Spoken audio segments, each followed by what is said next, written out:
gis nga Sonko benn bi mu àndee ak ñoom Khalifa Sall Habib Sy ay dëmbooj dama yëngal sama bopp xam ne dañ ko lekk c'est dafa mel ni benn bukk bu dugg ci ay loup. Il a fait une erreur booy tànn da ngay tànn sa àndandoo booy ànd da ngay tànn ki ngay àndal ñaar ñu bokk ñoo mën a dem mais Sonko dafa ñëw dénoncer le système ci début de carrière politique am. dem di ànd ak ay nitu système moom mu foog ne système boobu bàyyi na ko fi mais non tey jii li ko dal nii ana ñooñu Khalifa Sall il se sent plus concerné par le sort de Sonko bu ko waxee bu ko waxul.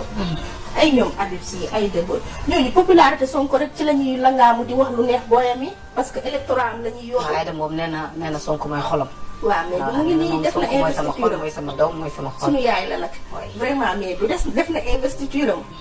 mais bi mu defee investiture am pour lan pour nekk candidate la. oui moom mën na ko def mais Sonko mënu ko def moom dina investir mais Sonko du investir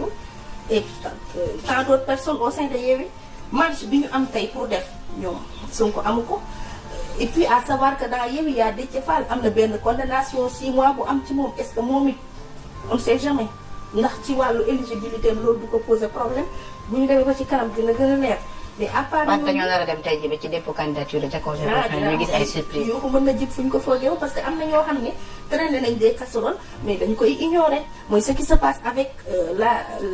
tentative d'investiture de Pastef parce que tey Sonko 15 juillet anniversaire am boobu mënut a sax dem jënd ci gâteau d'anniversaire am ci benn pâtisserie de la place. mënut a jënd gâteau mën na dem dégg nañ